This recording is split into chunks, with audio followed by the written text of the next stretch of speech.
Hiya, greetings everyone, greetings. Lovely to see you. What day is it today? It's Tuesday. Happy Tuesday, everyone. So, for those of you that don't know me, my name is June Allen, and I am a racial trauma therapist, and I'm the founder of the Art of Greatness at juneallen.net. Hello, Mermaid 888. I hope you're all doing well. So, today I want to talk to you about the power of being heard. Okay, the power of being heard. And what prompted today's topic was I literally was just, I was just scrolling on TikTok, and this guy came on and was very tearful. Actually, he was very tearful, and he was talking about how he'd had a situation where he was talking to somebody about his trauma. He was talking to somebody about some pain that he was in, and he basically was talking about how just being heard, just talking about that particular incident with somebody changed his life, and he was very emotional about it. And it just kind of made me think about my own experience, just personally what happened in my life, and also my experience as a therapist, and how powerful it is to witness other people, to witness the shift in other people, the relief that I see in other people when they start to share their story and when they start to feel really heard. And I think that sometimes I don't think people really understand how powerful it can be to actually be heard by somebody, because I think that so many of us are used to being in situations where we have to hold our tongue. We've had to be in situations where we have to be silent, even when we're in pain or being harmed or being abused. We've had to keep our mouth shut, because especially like if it's a family member or something that's hurting you. So I think that's, when we think about that within the context of our ancestors as well, being enslaved on these plantations, they had to endure a lot of pain and suffering and trauma, and they weren't allowed to talk about their pain. They weren't allowed to express how they felt about it. They weren't allowed to complain. They weren't allowed to protect themselves. They weren't allowed to do any of that. They weren't allowed to do any of that. And I think that then what's happened is we've got used to holding our suffering. Okay, we've got used to just holding on to all of the pain and not feeling, because expressing ourselves became unsafe. It became unsafe. So that's this thing about not being able to speak and not having a voice, whether we're talking about being hurt by family members or being hurt as part of the system of racism.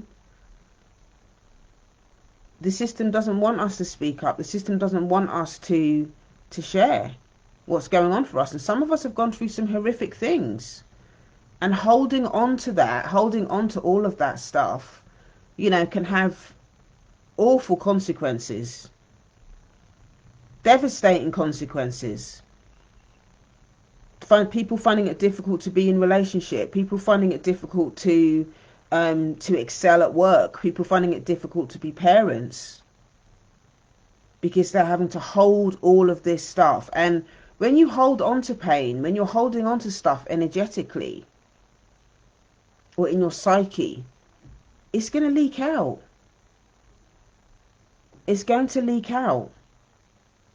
And so when you're in a situation, or if you find yourself in an environment where you can be heard, it can be one of the most liberating things that you can think of. I'm actually feeling a bit emotional talking about it, actually, because I remember the many times that I spoke about things that I never ever thought that I was going to be able to talk about.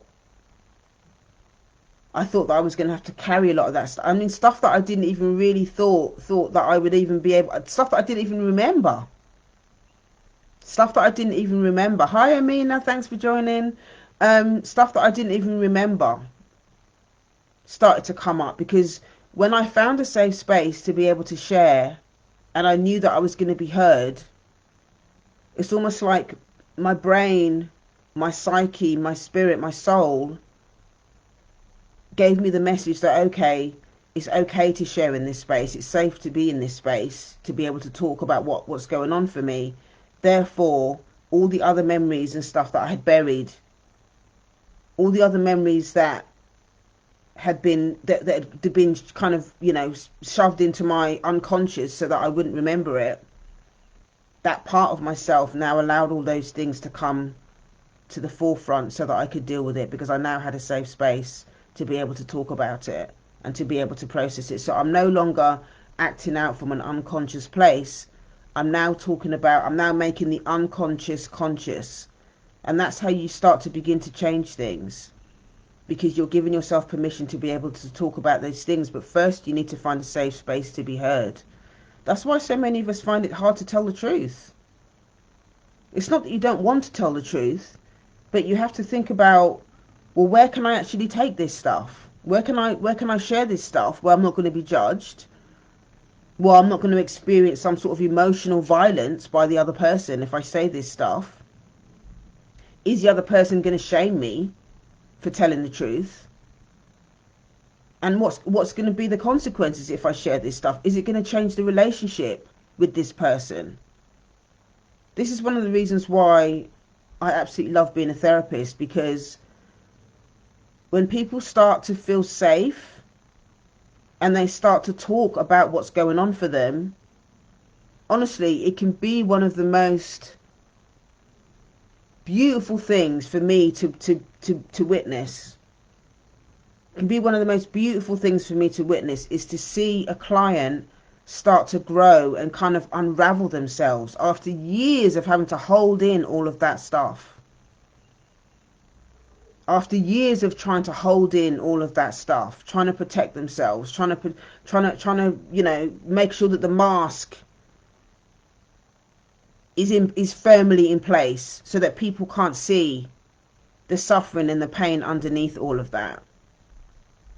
When that mask starts to you know, when the client feels safe enough with you to be able to take that mask off and start to peep from behind the mask and ask themselves, is it really okay for me to be seen? Is it really okay for me to be seen? So Mermaid88 is saying, you're so right, hence why I find at the end of a relationship breakdown, that's when they open up and are honest. Yeah. Because people find it hard. You know, feeling safe is fundamentally important for our mental health. Yeah. Yeah, I'm dropping the truth bombs today, Amina. You know, and I like I said, people underestimate how powerful it is to be heard. And I think the reason why people underestimate it is because really what's driving a lot of you know, people they don't feel safe.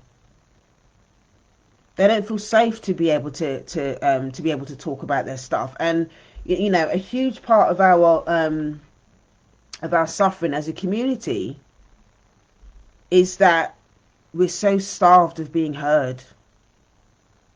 We're so starved of being heard. We're not heard under the system of oppression, whether it's racism, sexism, whatever, patriarchy, capitalism. These systems are not interested in us being heard, because if we start to talk about how we feel, then we're going to want to change things. And if you were raised in a family, if you were raised in an environment that was unsafe as a child, it's not going to be safe for you to talk. One of the things is they don't want you to talk. Don't talk, don't feel, don't tell. Don't trust, sorry. Don't talk, don't feel, don't trust. Okay? So Mehmed 8 is saying, what's the right conditions for us to be heard or seen? Great question. Okay, so I'll give you some of the things that I do in therapy, okay, that help people feel comfortable. First and foremost is compassion and empathy. Okay, one of the reasons why I do these live streams as well is you have to start building building a relationship is important. Building a relationship where you know you're going to be heard and not judged is really, really important. And the reason why empathy and empathy and safety is really, really important. Is a lot of us as black people have got a lot of shame. We've got a lot of racial shame. It can be layered, actually. It might not just be racial shame. It can be sexual shame. It can be shame around your just existing. It can be a lot. Shame can show up in so many different ways depending on how you were abused. But if we're thinking about it within the context of race and stuff like that, you know, feeling ashamed for living in a black body is one of the huge consequences of living inside systems of racism. The whole point of it is you're defective because you've got brown skin. Because you've got melanin in your skin, you're defective. If you've got melanin in your skin, you're not human. Okay? So what happens is we internalize that, and then that also gets played out in the community. We treat each other like we're not human because that's what we've been taught. How we've been brainwashed. Hence why, you know, a lot of black parents who are not doing this work, why we've been violent, why it's okay to be violent to each other. Lateral violence is a result of what we've internalized about who we are. So that's why, you know, why the whole thing around parents thinking it's okay to hit their children, black parents thinking it's okay and part of our culture and that we should just accept it. That's why it's part of the culture, because that's how we've been programmed from the plantation. We've internalized it and we justify it. And also it's a place for parents to also displace. They weren't as seen and heard as when they were children. Okay, they ain't got nowhere to take it. They've held on to all of that resentment and anger and pain and suffering and all the rest of it from what happened to what their parents did to them. So what they do is the way that they get rid of their suffering and pain is to displace it onto the next person who's vulnerable. So it could show up as violence towards their children or violence towards their partner. Okay, so the right conditions for us to be heard and to be safe, first and foremost, it has to be compassion without judgment. So clients will come into my sessions, whether it's the group therapy session or whether it's one-on-one, and I just let them talk. And sometimes it's really scary for people. Sometimes it's really, really scary for people because it's been drummed into them, don't chat your business. You know how black families love to say, don't chat your business. And I have to allow them, I have to coax them and give them permission to go, do you know what? It's okay. It's okay. I know that you've been told that that you're not supposed to be chatting your business, but you know, one of the other things that I say to clients as well is that everything that they say in this session is confidential. Everything that they say in this session is confidential, and it doesn't go outside of the session. The only exception to that is if I felt that they were going to be at harm to themselves or harm to somebody else. That's the only exception, that I have to go outside of that confidentiality boundaries. But apart from that, everything that they say in this session is confidential. And so they start to feel more confident. They start to, you know, a little bit of their guard will start to come down. The more they come to the sessions and the more boundaries there are around them talking. If it's a group session, then there's more boundaries in place so that they can feel safe saying what they need to say, but not feeling judged by the other members of the group. So they use things like I statements. There's like a no crosstalk rule. If somebody says something in the group, somebody else in the group is not allowed to comment on what that person said, because the other person is speaking their truth. It's true for that person. So it's not appropriate for somebody else in the group to start making comments or suggestions or giving feedback on what the other person has said. So in a group situation, people have to own their own experience. They have to own their own experience and not be judgmental of other people when they're sharing their own truth. And what happens in that environment then is that people start to trust each other because they respect that other people's opinions it's their truth, and they might not always agree with what the other person said, and that's okay. But they then learn to own their own truth and to learn how to have compassion and empathy for the other person, and maybe explore their own thinking. Maybe their thinking is, okay, that person has that view. Well, how do I feel about that? What does that bring up for me? But it always comes back to the person thinking about, how their own internal response to things, what is happening for them in the situation. So being seen and heard, whether it's group situation or individually, is really, really important. It's really, really important.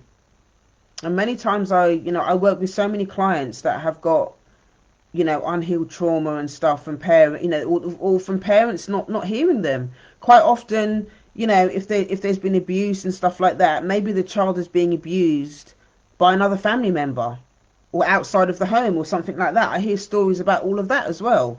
The child is being abused by somebody outside the home, and they tell the parents, and the parents don't do anything. The parents don't do anything. Maybe the parent doesn't want to do anything because they also have some sort of relationship, especially if it's a family member or something like that. They don't want to say nothing because they don't accept the family member's feelings becomes a priority more than the child, because they don't want to rock the boat. They don't want to upset the family member or whatever. When you think about, again, I think that's something that's been inherited as well from the plantations. So when you think about the abuse and stuff that we suffered, that our ancestors suffered on the plantations, their parents couldn't protect them. Their parents couldn't protect them from being harmed from massa. And all of these things, I think, are important to remember. All of that stuff was passed down. Not only was the abuse passed down, but also the stuff around it, around not talking about it, being silent, not being heard, having to swallow the pain,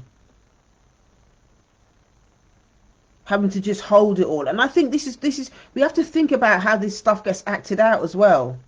I also work with women who have got issues around food. I work with a lot of women who've got issues around food, and 9 times out of 10, a lot of times when there's food issues, it's a way of acting out around their pain that they've been holding on to. They don't want to feel the pain, so people eat. It becomes emotional eating. They can't deal with the trauma. They can't face the overwhelm that they might feel by dealing with that trauma. So they eat. It's not about the food. It's about the client really wants to be heard. And when the client starts feeling heard and feeling seen and start feeling like they have some autonomy over their lives, it will start to have an impact on the acting out behaviours, whatever the acting out behaviour is, whether it's food or whatever. It will have an impact. These are the sort of things that I learn as well, from being in recovery for so long as well. It doesn't matter whether you're acting out around substances or whether you're acting out around drinking or whether you're acting out around, having compulsive sex or whatever it is, gambling or, whatever it is. You have to really, really get to the point underneath all of that. What's all the stuff that's going on and what's driving all of that behaviour?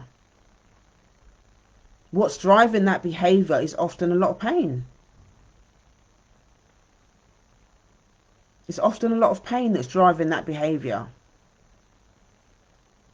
And they get, these people getting short-term, maybe they're getting short-term pleasure out of it. If they're smoking weed or drinking, or if they get some short-term pleasure out of drinking or smoking weed or whatever. But really, underneath that, there's stuff that needs to be heard, stuff that needs to be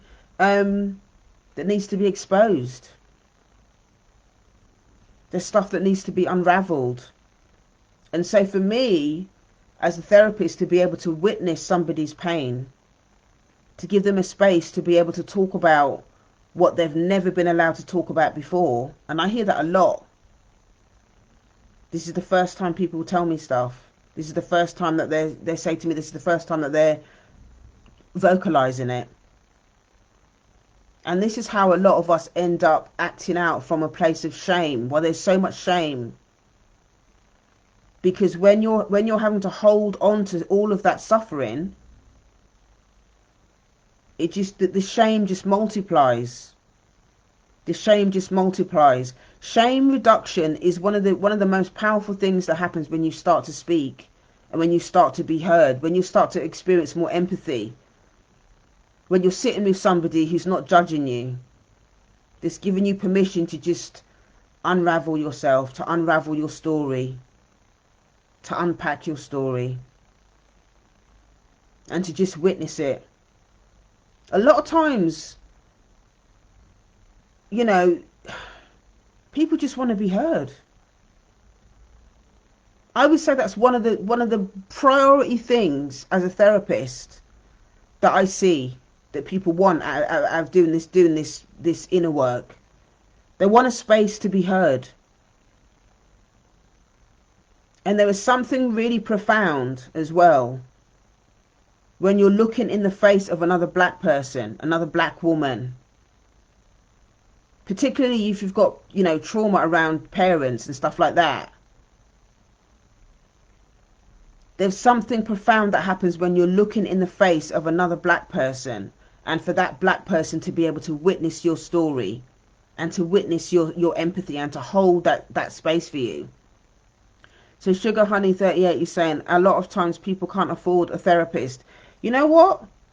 I hear you. I hear you. This is one of the reasons why I do these live streams. Okay, because I know that there are people that can't afford therapy. When I first started having therapy, I didn't have a lot of money. I was a single, you know, I'm still a single parent, but I didn't have a lot of money at the time. But there were certain things that I was willing to sacrifice in order to go to therapy. And I think I mentioned this in one of the previous live streams, actually. I actually had a separate bank account where I would put my money for my therapy in that specific bank account. And so that my therapy was there, so my therapy money was there. There are other things that you can do, you know, if maybe you can't afford therapy one-on-one. This is one of the reasons why I do, I have a mastermind. I have a monthly mastermind as well. That works out a lot cheaper than actually doing one-to-one therapy. Group therapy is cheaper. The workshops that I do also, I've got a workshop coming up on the 15th of July, and that is about the art of receiving, and we're going to be talking about the importance of understanding the blocks around receiving, and we're also going to be talking about money trauma and financial therapy, all of that kind of stuff. That workshop is £30. And if you want to start going to recovery meetings, you know, recovery meetings are free. You don't have to pay for recovery. You know, I think that there are ways around it, and that's how I ended up doing it. I first started going to recovery, and you know, I think the first therapist that I had I'd had a therapist on the NHS. It wasn't great. He was a white man. He didn't have a clue what he was frigging doing. But you just have to stay willing, and you have to stay willing and open. That's what I did. That's what I did. You know, when I couldn't afford, you know, I've always been in therapy. I've been in therapy for the last 13 years. And for me, you know, it might not be for everyone, but for me now, going to therapy is like, it's not up for discussion. I need to be able to pay for my therapy like I would pay for a light bill or whatever, for me.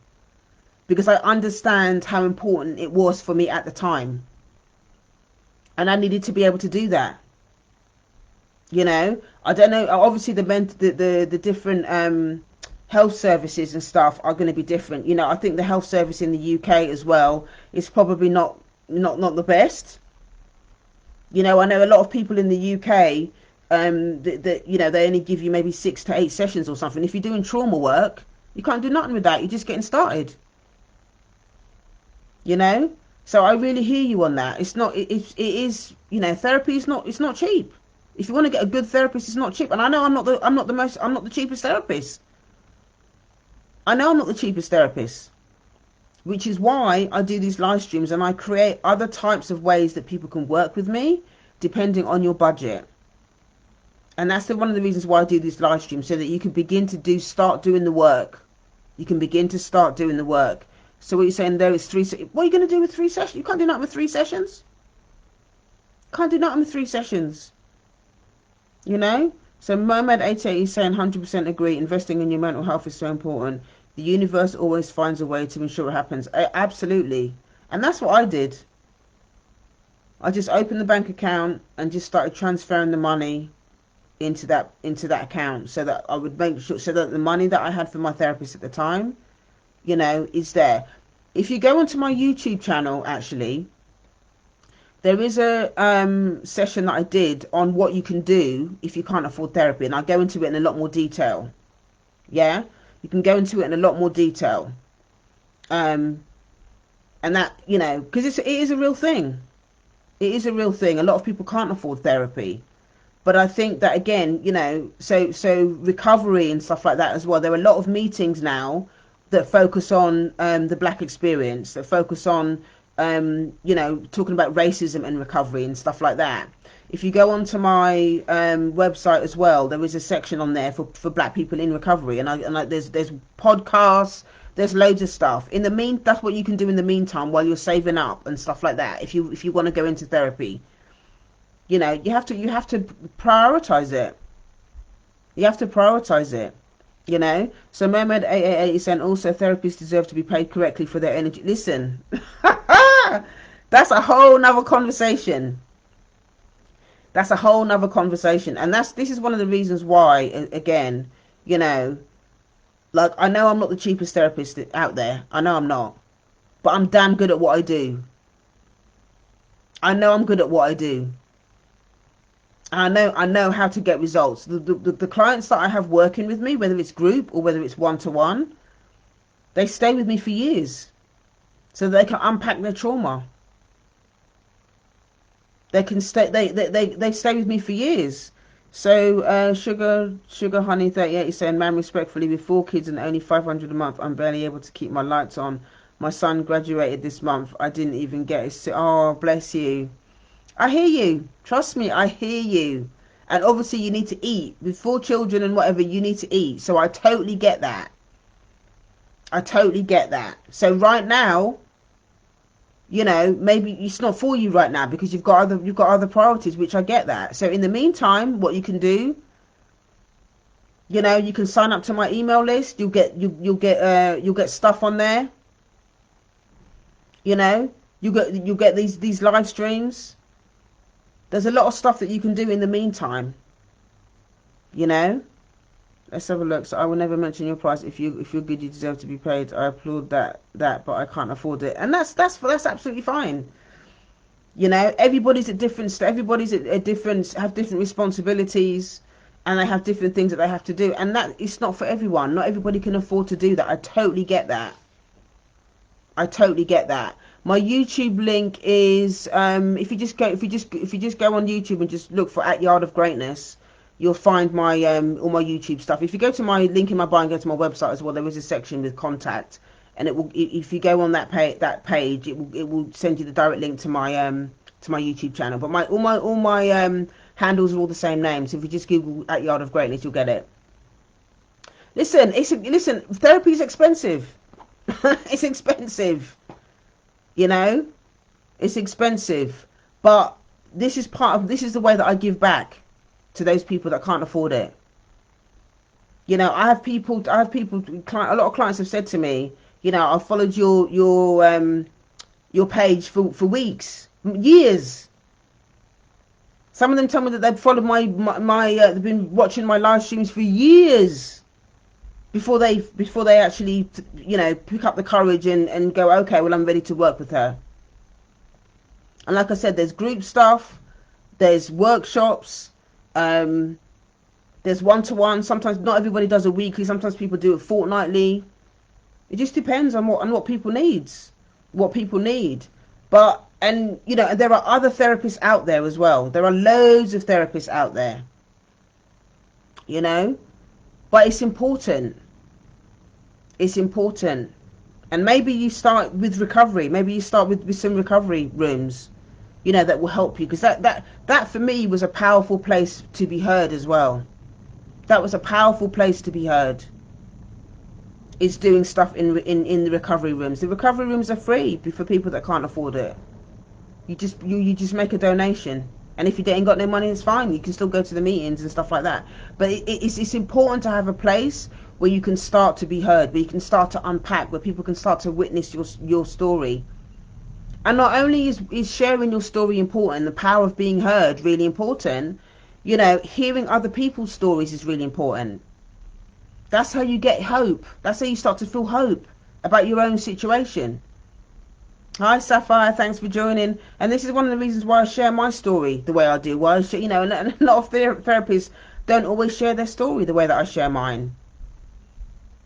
You know, they don't always share their story like I share mine. I get quite vulnerable with my story sometimes, but I do that because, you know, for us as a community, again, that whole concept of, you know, don't chat your business, all of that kind of stuff. I'm trying to set an example and breaking those patterns that have actually kept a lot of us suffering for too long. So I share my story in order to empower others to share theirs where they feel safe. Okay? I share my story in order to empower others to find a safe space where they can share theirs, whether it's recovery meetings or whether it's in my group or wherever. Because the being heard is just, it's so liberating. It's so liberating. And once you start talking, once you find a safe space and you start talking, you know, I've witnessed this in my own experience, and also I've witnessed this especially in my group. You hear people start talking and you can just see the relief. You see the relief leave people's faces. You see that their energy shift because they're not so pent up. You're not so anxious. You're not so, oh, you know, that just leaves them because they're no longer carrying all of that stuff. They're no longer carrying all of that weight. Not only is there somebody that understands their story, that is witnessing their story, that is hearing their story, that advocates for them. You know, it also builds sisterhood. There's like an intimacy. There's a profound level of relational intimacy that happens when you start to do that. And whether you're in therapy or whether you're in the group, it's a relationship. It's a relationship. And that's where you start to learn how to attach to somebody in a healthy way. Whether you're attaching to me as a therapist or whether you're attaching to the group. That's what happens in my mastermind. You start learning how to attach in a really healthy way when you start being heard. And a lot of us haven't learned how to attach in a healthy way because we were raised in an environment that was unsafe. And that can be applied within the family of origin or in society. A lot of us haven't learned to attach in our families because it was unsafe, and it's difficult for us to attach to society or feel like we belong in society because society doesn't even see us as human.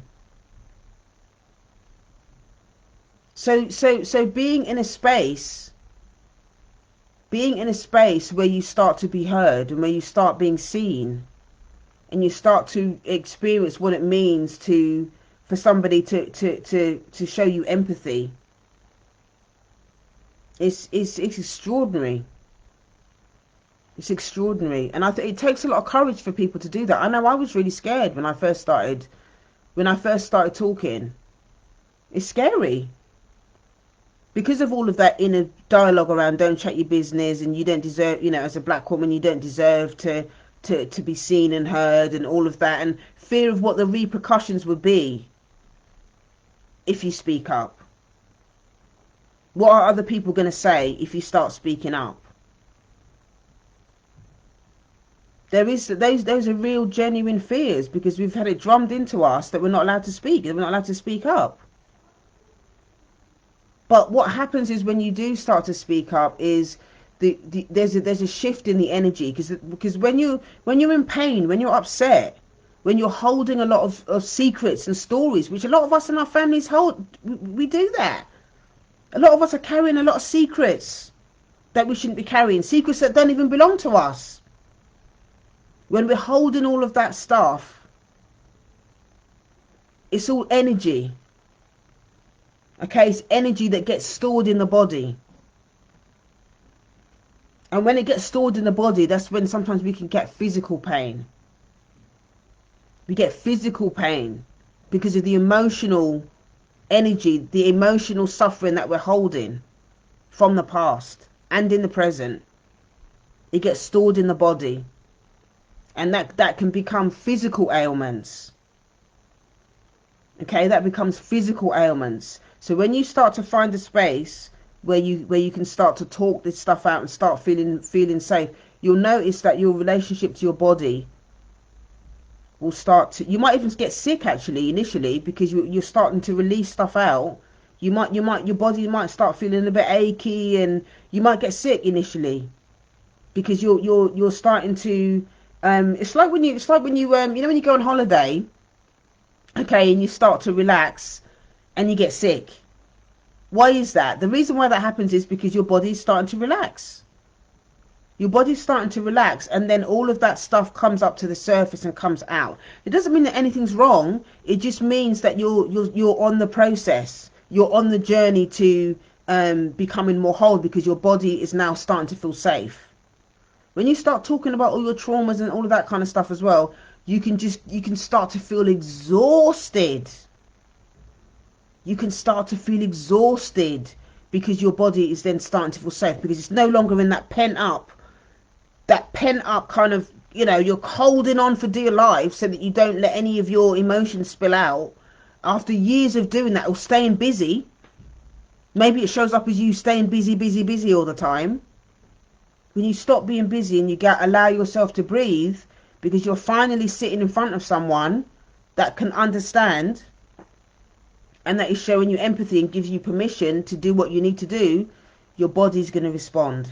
So that means you are going to get tired. You are going to start feeling, you might feel over emotional, because you're now in withdrawal.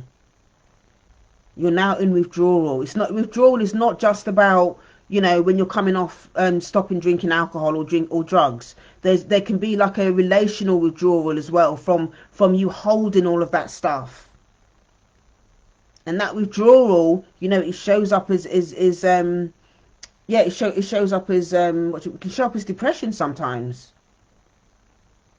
It can show up as depression, sadness, because the grieving process has begun. The grieving process has begun. So you're going to feel it. You might feel emotional. You might feel angry. The rage might come up. But all of these things are an important part of you allowing yourself just to sit with whatever's coming up. And this is why it's even more important for you to have a safe space, because when all of that stuff comes up, you need to first of all be reassured that you're not going crazy. You're not defective and nothing. You're not going crazy. This is just what happens when you start to let go.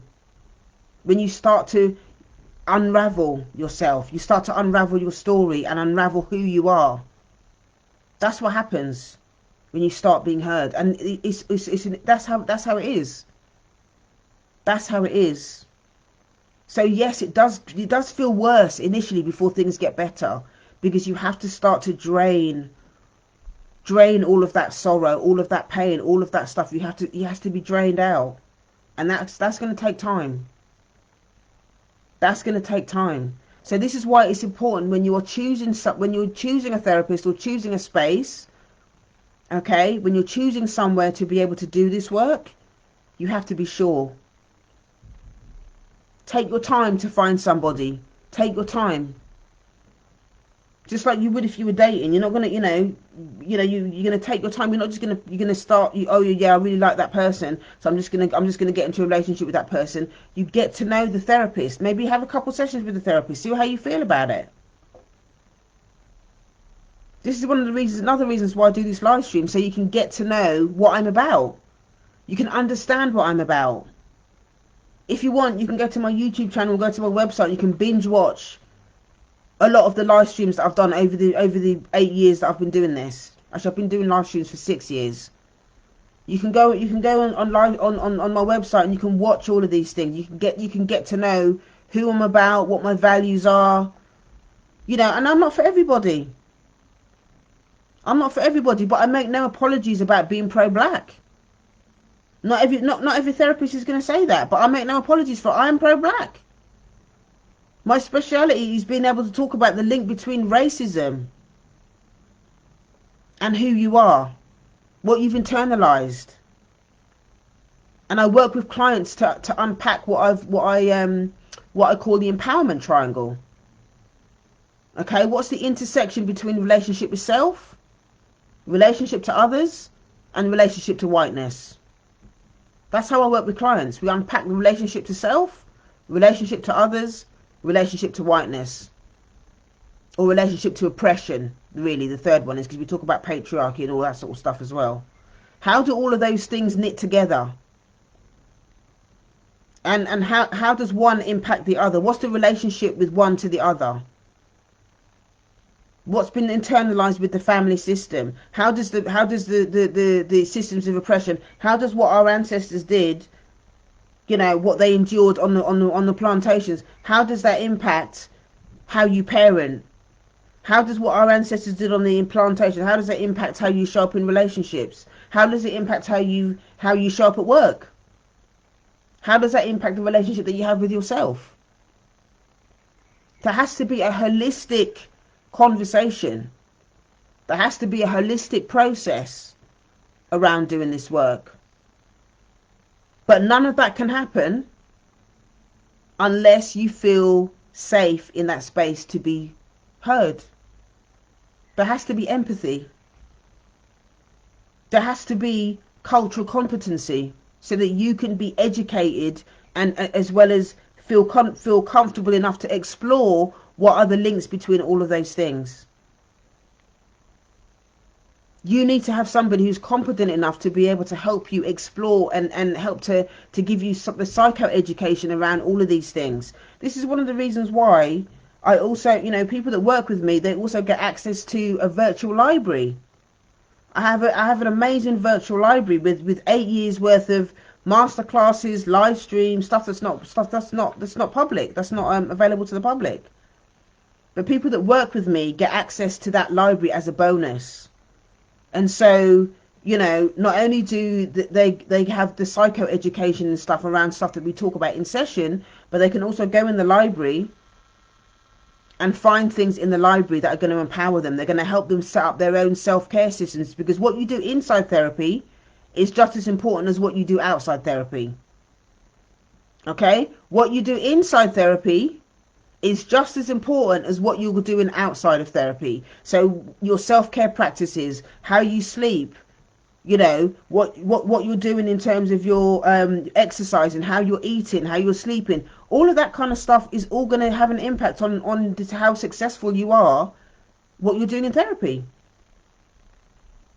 So the library is there to help you do all of that stuff. The library is there to help you do all of that stuff. And you know, there's no other therapists that I know that are offering that as a bonus when people work, when they work with them.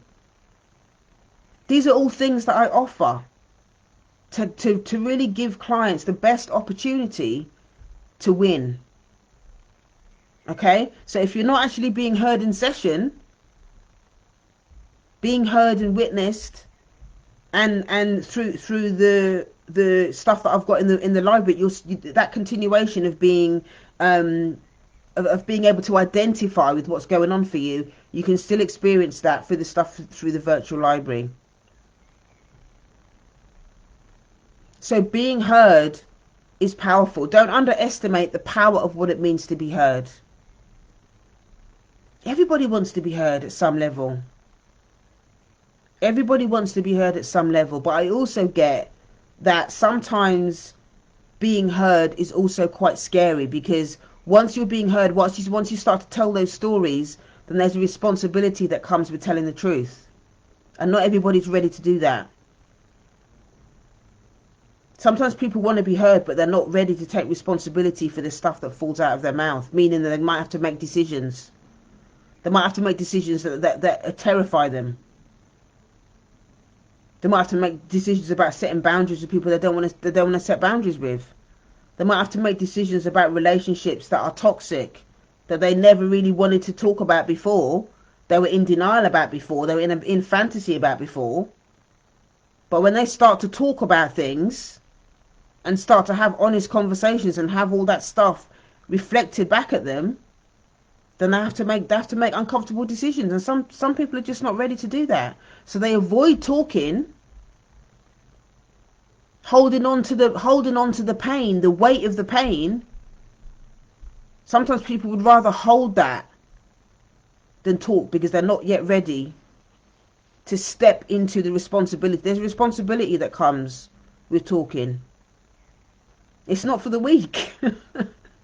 You know, doing that work is not for the weak. But like I always say, you know, the liberation and the empowerment and the autonomy and the agency that you get over yourself, your identity, your body, your culture, your parenting, you're no longer enslaved psychologically to the system.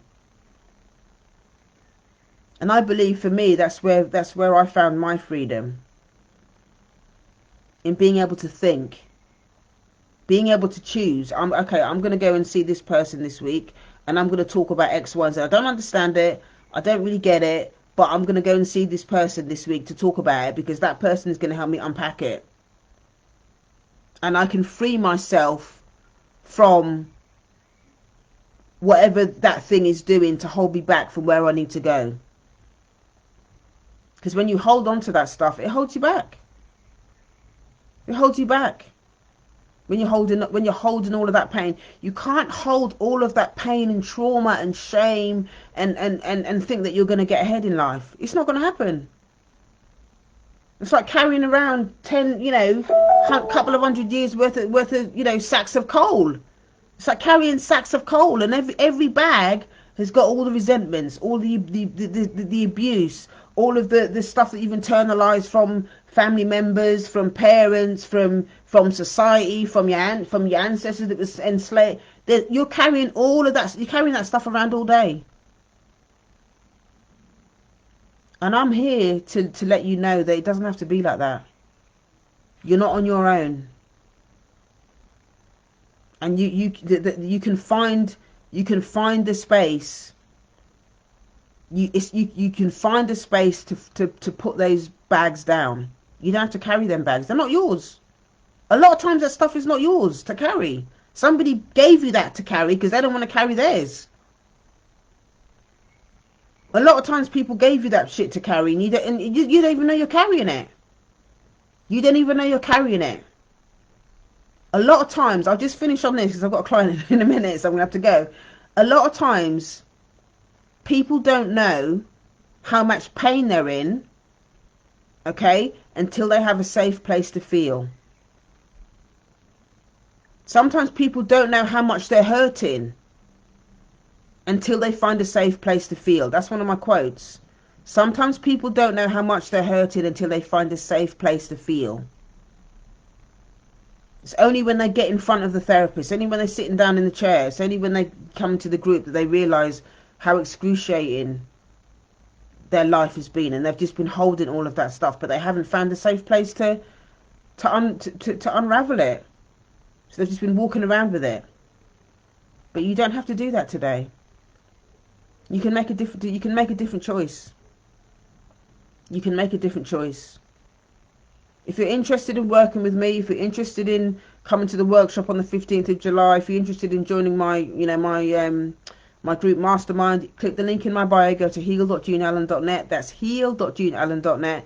That's heal.juneallen.net. Sis, I'm Sugar Honey 38. You're saying I'm hoping to find a safe space. Listen, you will find a safe space. You will find a safe space. Whether it's me or somebody else or what, you will find a safe space. You got to put it out there energetically. Repeat that to yourself. I will find a safe space. I deserve a safe space. Let that be your affirmation for this week. I will find a safe space. I deserve a safe space. And it will come. Just like I found mine and I didn't think I was going to get one. I found mine. Maybe it's time for you to create one. If you can't find one, then create one. You know? Anyway, I'm going to have to leave it there for today because I've got my client in 2 minutes and I need to get a drink and get a loo before I start. But thank you for joining me today. Thank you for taking the time to hang out with me today. I hope that you found value, added value in the stuff that I've shared. And just remembering that there is power in being heard. Okay? There is power in being heard. Thank you so much for joining me today. And I will see you tomorrow. Okay, so over the next couple of days, I'm probably going to be doing some live streams on Windrush. It's Windrush on the 22nd of this month, in a couple of days. So I think I'm going to do some stuff on Windrush, talk about some Windrush stories, maybe books, maybe your parents were part of the Windrush generation, and we're going to talk about the impact that that's had on us as a community as well.